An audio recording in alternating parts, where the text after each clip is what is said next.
예수님은 하나님의 아들이신데 우리가 잘 알죠. 근데 메시아이죠. 메시아이고 메시아가 베들레헴에서 탄생할 것을 예언한 대로 베들레헴에서 탄생하셨습니다. 그런데 예수님이 베들레헴에서 탄생하셨다는 것을 아는 사람들은 그 당시에 별로 없었어요. 그죠? 지금은 다 알죠. 그 당시에는 별로 없었습니다. 도리어 그분은 갈릴리 나사렛이라는 동네에 목수의 아들로 이렇게 한 30년을 살게 되었습니다. 그리고 30세쯤 이르렀을 때, 계산상으로 보면 30세 조금 넘었을 때, 그렇게 계산이 돼요. 이르렀을 때 이제 공생애를 시작을 하게 됩니다. 왜 30세 넘어서 주님은 공생애를 시작하셨을까? 그런 생각이 얼핏 들었습니다. 왜 30세 넘어서? 혹시 여러분들 왜 그러신 것 같습니까? 주님 마음입니다. 그래가지고 성경에 율법적으로 30세 이상 되어야지 수행할 수 있는 업무가 있습니다. 직무가 있습니다. 뭐죠? 제사장. 그렇습니다. 제사장은 30세 이상이 되어야 됩니다. 출애굽할 때 군인들은 20세 이상이면 군인이 되잖아요. 싸워서. 근데 제사장은 30세에서 50세. 이게 이제 정해져 있다고. 굉장히 한계가 있죠.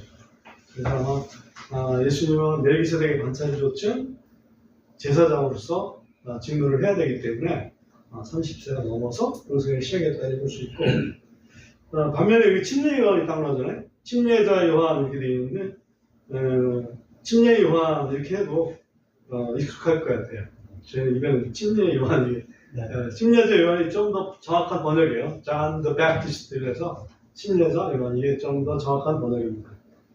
이제 익숙한 거는 이제 침례 요한 익숙해서 제가 침례 요한을 하더라도 침례자 요한으로 이렇게 이해를 해주시면 고맙겠습니다.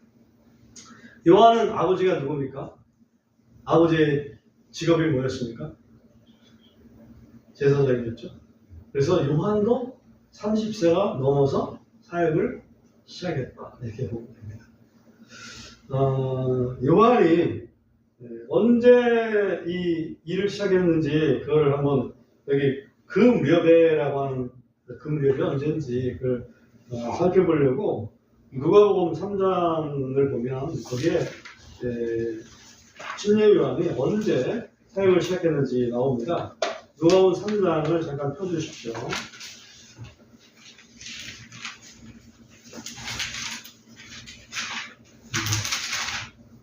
거기에도 3장 1절과 2절을 제가 한번 읽어볼게요. 여러분 눈으로 잘 따라가 보십시오. 이제 카이사르 티베리우스의 통치 제15년에 본디오 빌라도가 유대의 총독으로 헤롯이 갈릴리의 사하분 영주로 그의 동생 빌립이 이드로야 드라곤의 지역의 사하분 영주로 루사리아가 아빌레네의 사하분 영주로 있으며 안나스와 가야바가 대제사장으로 있을 때에 하나님의 말씀이 광야에서 사가랴의 아들 요한에게 임하였더라. 이때부터 이제 침례 요한이 사역을 시작하게 되는데 그 사역 연대가 정확히 되어 있는 것은 카이사르 티베리우스 통치 15년 이게 이제 정확하게 되어 있는 거죠. 그래서 카이사르 티베리우스가 언제 통치를 시작했나 보니까 AD 14년에 통치를 시작했어요. 14년에. 그러니까 카이사르 15년이니까는 거기에다가 15를 더하고 빼기 1을 하면 되겠죠. 왜 빼기 1을 합니까? 통치 시작한 연도 시작을 해야 되니까요. 그래서 그렇게 하면 14년 플러스 15년 빼기 1 그러면 28년도더라고. AD 28년. 이때가 침례 요한이 등장한 시대입니다. AD 28년이면 예수님이 연세가 어떻게 되셨을까 따져보니까 BC 4년이잖아요. 28년 플러스 4년 그러니까 32살이더라고요. 그럼 예수님이 32살에 사역을 하셨구나. 왜냐하면 침례 요한 사역하고 나서 얼마 있다가 예수님 사역하시니까. 그래서 나는 30세쯤이라고 해서 30세에 하셨나 그랬는데 이걸 계산해보니까 32세에 시작하신 걸로 보는 게 맞겠구나. 그렇게 생각이 되고요. 성경에도 30세쯤이라고 그랬지 30세라고는 안 했어요. 그죠? 30세쯤 about 30 years. 그래서 30세쯤 그러니까 32세면 틀리지 않겠구나 이런 생각이 들어요. 그렇게 되면은 28년도에 침례교환이 시작했고 그 다음에 6개월 정도 차이를 두고 예수님이 시작하셨을 거라고 가정을 해보면 봄에 침례교환을 시작하면 가을쯤에 예수님이 사역을 시작했다. 그리고부터 3년을 이렇게 사역을 하면 29년, 30년, 31년 가을까지 사역을 하고 예수님이 6월절 어린 양으로 십자가를 지었기 때문에 십자가 지신 거는 AD 32년도가 아니겠느냐. 이 제 계산이지. 성경에 AD 32년이다 이거 없어요. 제 계산입니다. 저는 AD 30년으로 늘 생각하고 있다가 이걸 계산을 다시 AD 32년으로 하다 보니까 약간 이제 혼선이 좀 됐습니다. 그때에 이제 다시 본문으로 이제 돌아옵니다. 본문으로 돌아와서 마태복음 3장 1절에 보면 유대 광야에서 선포하기 시작합니다. 뭐를 선포하냐면 회개하라 하늘의 왕국이 가까이 왔다. 이런 선포를 합니다. 이 하늘의 왕국을 짧은 말로 하면 뭡니까? 천국. 하늘 천자 나라국이니까 천국이라고 천국이 가까이 왔느니라. 근데 하늘의 왕국 말고 하나님의 왕국이라는 말도 나오죠? 하나님의 왕국. 하나님의 왕국은 마태복음에도 좀 나오고 누가복음, 마가복음 여기도 다 나오고 이렇게 나옵니다. 네, 그래서 하늘의 왕국과 하나님의 왕국은 어떤 차이가 있을까?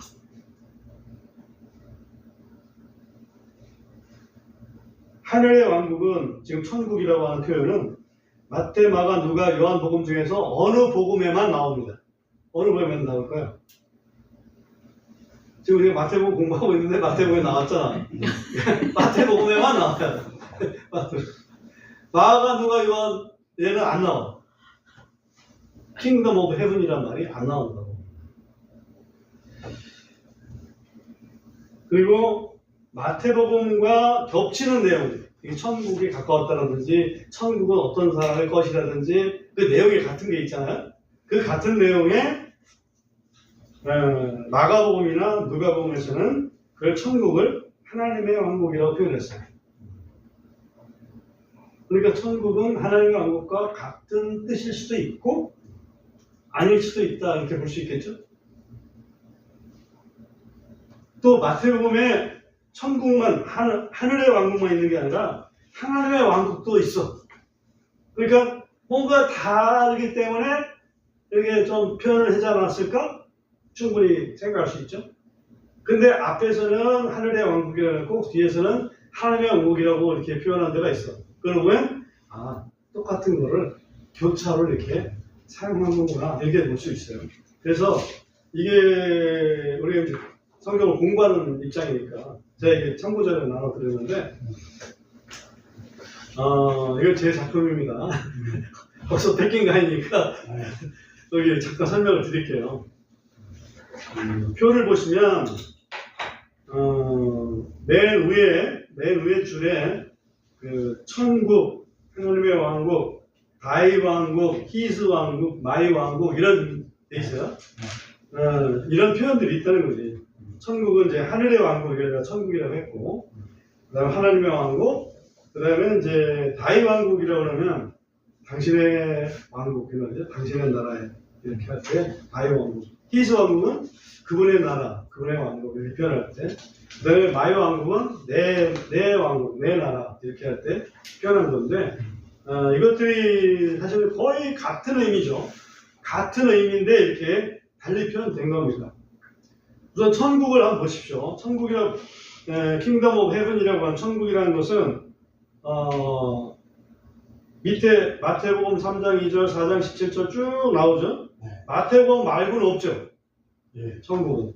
그 다음에 하나님 왕국은 옆에 천국이라고 되어 있는 거에 같은 내용이 예를 들면 마태복음 4장 17절과 같은 내용이 마가복음 1장 15절에 나오는데 거기서는 하나님 왕국으로 표현되어 있다. 그 다음에 마태복음 5장 3절에 천국으로 표현되어 있지만 누가복음 6장 20절에서는 하나님 왕국으로 표현되어 있다. 그런 내용, 그런 뜻이에요. 그래서 하나님 왕국은 마가복음, 누가복음, 마가복음, 누가복음 이런 식으로 쭉 되어 있고요. 그 다음에 밑으로 쭉 내려오다 보면 마태복음 6장 33절 같은 경우도 마태복음 6장 33절은 마태복음인데 하나님의 왕국을 써놨어요. 그러니까 하늘의 왕국이 아니라 너희는 먼저 그의 왕국과 그의 의의를 구하라 그런 게 있죠. 네. 거기에 이제 우리 근본적에서는 하나님의 왕국과 이렇게 돼 있죠. 그러니까 마태복음 6장 33절이 하늘의 왕국을 구하라 그게 아니라 하나님의 왕국을 구하라 이렇게 있어요. 같은 내용이 이제 누가복음에도 있다 하는 것을 표현을 해놨고요. 그 다음에 이제 다윗 왕국이라고 되어 있는 것은 그 뒤편을 쭉 보면 다윗 왕국을 보면 주기도문에 있는 말씀이에요. 나라 임하옵시며 그런 거 있잖아요. 네. 그때 당신은 나라가 임하옵시며 이런 식으로 이제 되어 있는 거죠. 그 다음에 히스 왕국 그것도 마태복음에도 나와 있고 그 다음에 누가복음 데살로니가 전서, 디모데후서 이런 거에도 그분의 나라 할 때 이렇게 표현되어 있어요. 하나님의 나라 또는 천국 이런 걸 묘사를 합니다. 그 다음에 예수님께서 내 왕국이라고 하는 말씀이 맨 끝에 보면 두 군데서 나오는데 하나는 내 왕국에서 너희가 12지파를 심판할 거다 라고 이렇게 표현을 하고 또 빌라도한테는 내 왕국은 이 땅에 속한 거 아니라 이렇게 답변도 하고 그래서 예수님의 왕국 또 하나님의 왕국 하늘나라 또 당신의 나라 그분의 왕국 이런 식으로 표현이 되어 있다 성경에. 네. 참고하시라고 이렇게 정리를 한번 해봤습니다. 그리고 이 표에서 맨 왼쪽에 보면 예를 들면 요한이 천국이 가까이 왔다 이렇게 표현을 한 건데 이거는 과연 어떤 의미일까라고 이렇게 본다면 MJ다 이렇게 써놨죠? 요한 천국이 가까웠다 MJ 이렇게 써있어요. 네. MJ가 뭐냐면 위에 M은 천년왕국을 얘기한다 이런 얘기고 또 J는 숫자지만 심판을 얘기한다 이렇게 이제 제 나름대로 분류를 쭉 한 거예요. 교과서에 나온 거 아니니까 이 저작권은 저한테 있습니다. 참고로 네.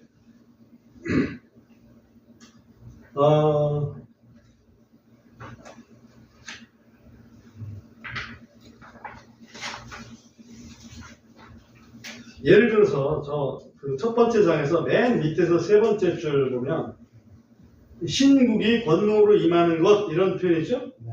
신국은 하나님의 나라를 제가 신국이라고 한 거예요. 하나님의 나라가 권능으로 임하는 것을 보리라 그랬을 때 그건 뭘 얘기할까라고 했을 때는 그리스도께서 변화되는 그런 모습을 보잖아요. 이때 하나님의 나라는 그리스도가 변화되는 것을 얘기하는 거구나. 그래서 X 그리스도라고 이렇게 표현을 한 거예요. 그러니까 하나님의 나라라고 해서 다 천국을 얘기하는 것도 아니고 다 하나님의 왕국을 얘기하는 것도 아니고 어떤 경우에는 그리스도를 얘기하기도 하고 어떤 때는 교회 시대를 얘기하기도 하고 어떤 때는 천년왕국 시대를 얘기하기도 하고 어떤 때는 심판을 얘기하기도 하고 어떤 때는 이 혼의 구원, 영생의 구원을 얘기하기도 하고 이런 얘기란 얘기예요. 그래서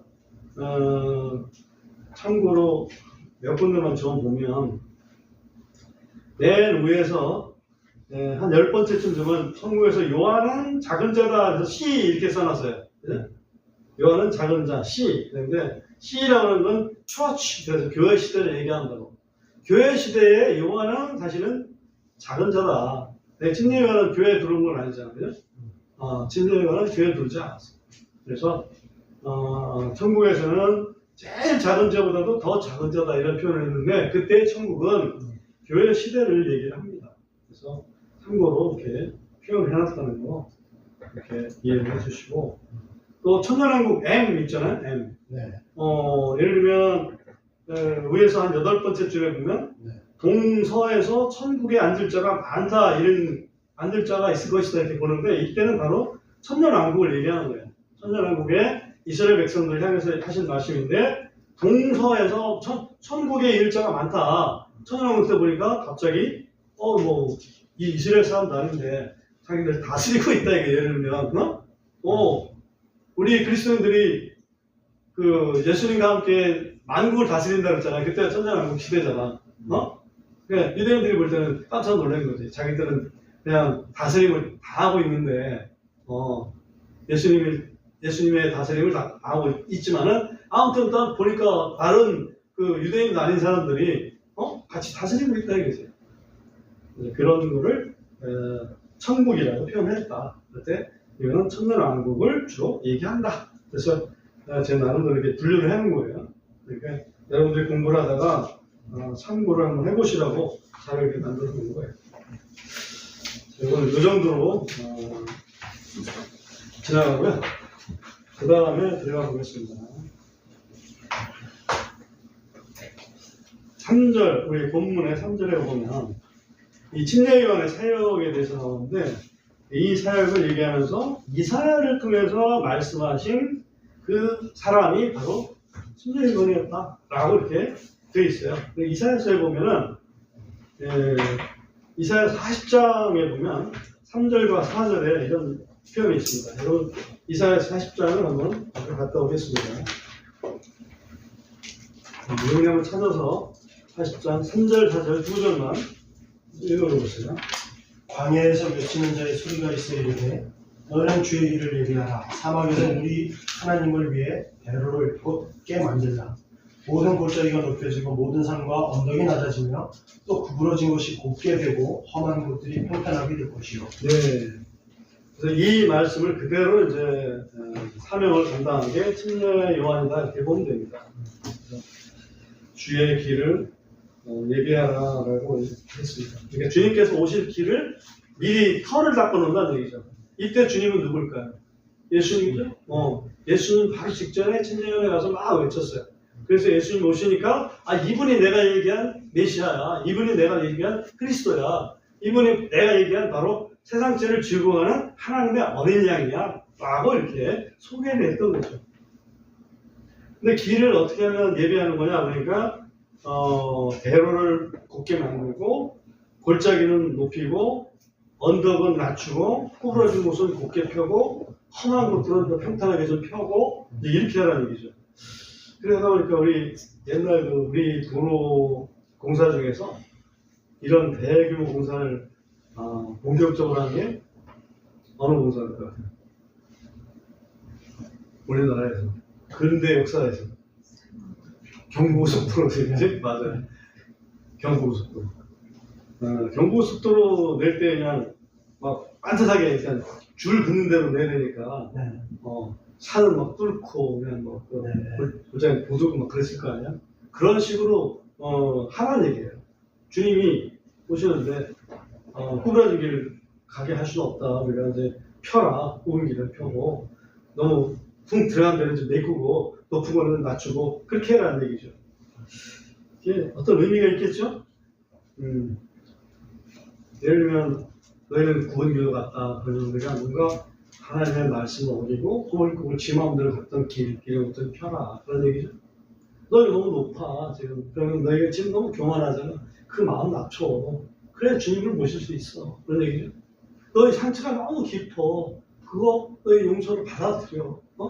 그래서 그걸 또 메꾸고 그런 얘기죠. 그래서 그런 전지 작업, 우리의 어쩌면 믿음 이전에 회개의 그 작업을 침례요한이 한 거예요. 그래야 우리 주님이 오실 수 있으니까. 그거를 지금 오늘 마태복음 3장 3절에서 말씀하고 있다. 이렇게 볼 수 있죠. 사절도 잠깐 보면 바로 그 요한은 낙타털로 된 옷을 입었고 허리에 가죽띠를 둘렀으며 그의 음식은 메뚜기와 야생꿀이더라. 그래서 방에서 살던 요한을 얘기하는데 여기 중에서 요한이 나중에 보면 엘리야의 심령으로 왔다 이렇게 되는 게 성경에 나오죠.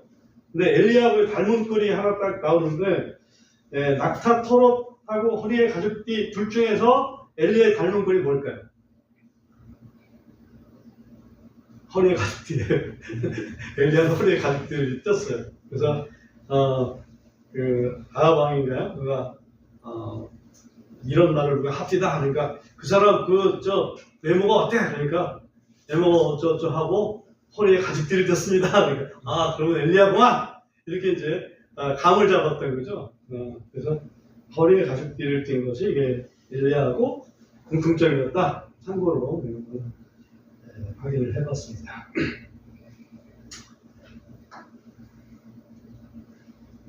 그 다음에 침례요한이 와서 그 사명을 감당하기 위해서 이제 있었던 일이 있는데 그게 뭐냐면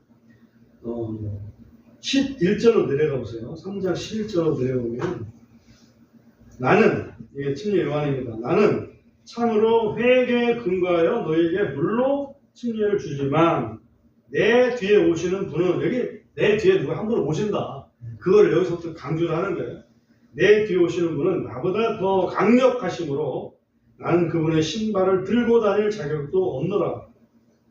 개혁한글에서는 끈을 이렇게 풀 어떤 자격도 없다 이렇게 되는데 그러면 신발을 들고 다닐 자격도 없다 이렇게 번역이 되어 있습니다. 그분께서는 너에게 성령님으로 침례를 주시고 불로 침례를 주시리니 라고 되어 있습니다. 나는 물로 침례를 주지만 그분은 내 뒤에 오시는 메시아는 성령으로 또 불로 침례를 줄 것이다 라고 얘기를 하고 있습니다. 이게 이제 성령 침례하고 불 침례라고 있는데 그래서 어떤 사람들은 성령 침례가 곧 불 침례다 라고 이렇게 얘기를 하시는 분들이 있어요. 왜냐하면 불의 혀 같은 모습이 이렇게 머리 위에 임하는 걸 그걸로 해석을 한 거예요. 그러나 여기서는 성령 침례, 불 침례는 성령 침례는 그야말로 믿는 자들을 위한 침례고 불 침례는 불신자들을 위한 침례였거든요. 그 뒤에 한번 12절 보면 그분의 키가 이 키는 키질할 때 키입니다. 그분의 키가 그분의 손에 있고 그분께서 자신의 타작마당을 철저히 정결하게 하실 것이요 자신의 알곡은 모아 곳간에 들이시되 알곡은 키질해서 알곡은 모아지죠. 껍데기는 이제 날아가고 알곡은 키질에 바람으로 정결하게 합니다. 껍질은 끌 수 없는 불로 태우시려죠. 껍질은 불을 태우는 거예요. 알곡은 풍부질하는 거고 이 풍부질이 바람이 바로 성령을 의미하는 거죠. 불은 이제 나중에 그 악인들을 불에 태우시는 한마디로 불호수라고 하는 그런 것을 여기서 이야기를 하고 있습니다. 그래서 불침례를 성령 침례로 잘못 이렇게 오해하지 말도록 하시기 바랍니다. 그 다음에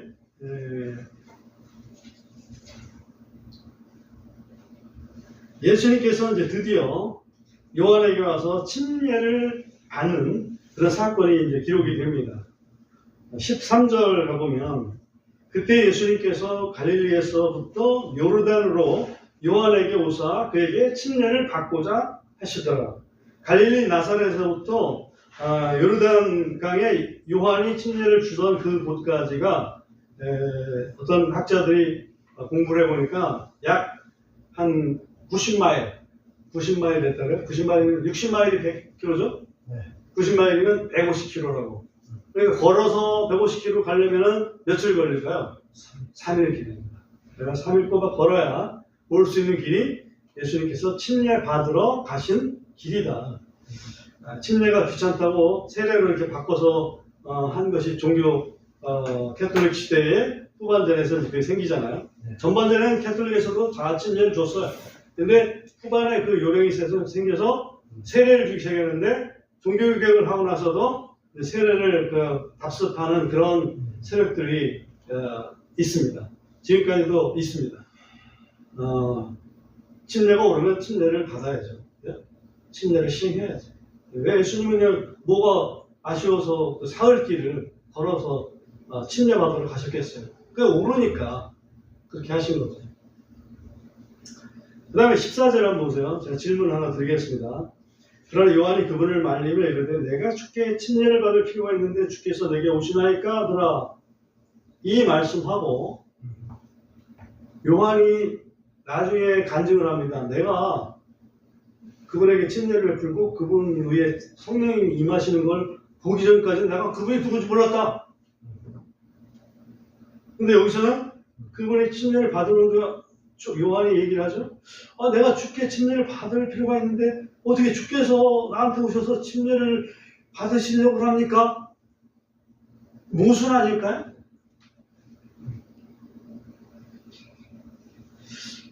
왜 모른다고 했을까?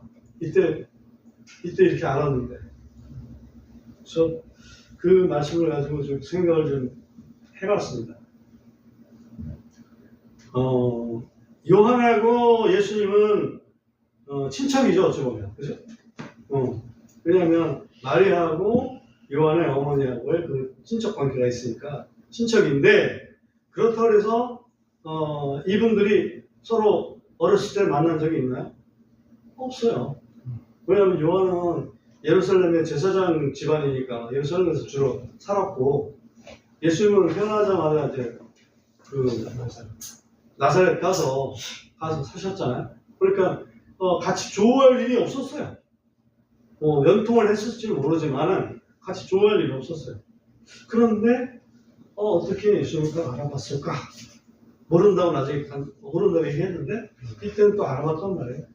그래서 그거를 해결할 수 있는 방법은 외모로는 전혀 알아보지 못했을 것이고, 다만 침례 요한도 성령 충만했잖아요. 그러니까 성령께서 이분은 죄 없으신 분이야 라고 아마 알려주지 않았을까 라고 생각을 해요. 그래서 어떻게 죄 없으신 분이, 내가 오히려 죄 없으신 분은 내가 침례를 받아야 되는데 어떻게 당신이 나한테 와서 침례를 받겠다고 하십니까? 라고 했을 경우, 그 경우는 강하겠구나. 성령께서 알려주신 거. 이분이 그리스도야 라고 알려준 건 아닌데 이분은 죄 없으신 분이야. 침례받으면 다 회개의 침례였거든. 그러니까 회개할 사람이나 이렇게 나 이런 잘못을 했어 라고 고백하고 침례를 받는데, 이분은 죄도 없는 분이 와가지고 내 침례를 받아야 되겠어. 그러니까 성령께서 딱 알려주시는데 이분은 죄 없는 분이야. 오히려 이제 요한이 쩔쩔매면서 얘기를 하니까 15절에서 예수님께서 하신 말씀이 지금은 이렇게 되도록 허락하라. 이렇게 하여 모든 의의를 성취하는 것이 우리에게 합당하기 때문이라. 그래서 이렇게 해라 지금은. 그래야 의의를 이룰 수 있어 라고 얘기하시는 거예요. 그래서 할 수 없이 침례를 베풀었어요. 침례를 베풀고 나니까 그야말로 하나님께서 요한에게 얘기하시던 그대로 네가 침례를 주고 나면 어느 사람이 성령이 그 위에 머물 거야. 그분이 성령으로 침례해주는 메시아야. 발견했죠. 그래서 침례 요한의 사명은 어떻게든지 이스라엘 백성에게 이 메시아를 소개하는 게 사명이었거든요. 그러니까 예수님이 나타나는 순간, 이분이 메시아라고 하는 순간 사실은 침례 요한의 사명은 거의 끝난 거랑 마찬가지예요. 이분이 메시아, 이분을 내가 소개하려고 내가 이제까지 있었어 라고 했던 거라고 봐요. 네. 지금은 이렇게 되도록 허락하라. 그래서 모든 의의를 성취하는 것이 우리에게 합당한 자. 의의는 우리 성경적으로 의의는 어떤 게 의의? 어떻게 하는 게 의의입니까? 혹시? 죄 안 짓는 게 의의겠죠, 기본은. 그렇지만 의의는 말씀대로 하는 거, 말씀대로 순종하는 믿음이 의의야. 그러니까 예수님께서 내가 이 의의를 성취해야 된다는 얘기는 침례 요한을 통해서 침례를 받으라는 게 하나님의 명령이기 때문에 내 그 명령에 순종하는 게 의의예요. 네? 그러니까 요한의 생각에는 어떻게 의인이 어떻게 침례를 받아요? 라고 반문할 수 있었지만은 예수님이 그 침례에 순종해야 되는 거죠. 왜? 그게 예수님의 사역의 표기 때문에, 증표기 때문에. 예수님의 그 사역은 침례로 시작해서 침례를 끝난다고 보면 돼요. 그죠? 처음에 침례는 예표고, 그 후에 침례는 진짜 침례인데, 후에 받을 침례는 실제로 죽는 거잖아요. 그죠? 겉으로 침례는 물속에 잠깐 들어갔다가 숨 안 쉬고 잠깐 참고 있다가 일어서는 게 이제 침례인데, 진짜 침례는 죽는 거잖아요.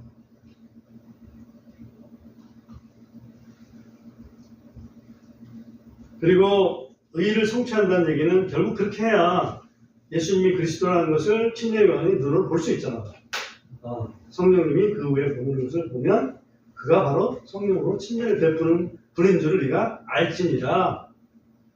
그게 없기까지는 안 되니까. 그게 하나님의 말씀을 이루는 게, 말씀을 성취하는 게 의의지. 그 다음에 17절에 가보면, 그리고 보라 하늘로부터 한 음성이 있어 이르시되 이는 내 사랑하는 아들이니 내가 그를 매우 기뻐하노라 하시더라. 이게 하나님의 음성이 들리죠. 하늘로부터 음성이 들려요. 근데 이 음성은 예수님의 음성입니까? 성령님의 음성입니까? 아니면 어떤 분의 음성입니까? 그렇죠. 성부 하나님의 음성이죠. 그래서 예수님이 침례 받으시는 그 장면에서 성부, 성자, 성령 이 삼위 하나님이 다 나타나시잖아요. 그죠? 성자 예수님은 침례를 받았고, 성령 예수님은 비둘기 모양으로 임하셨고, 성부 하나님은 음성으로 나타나셨고, 이 한 장면에서 삼위 하나님이 본격적으로 등장하는 그 장면이죠. 이게.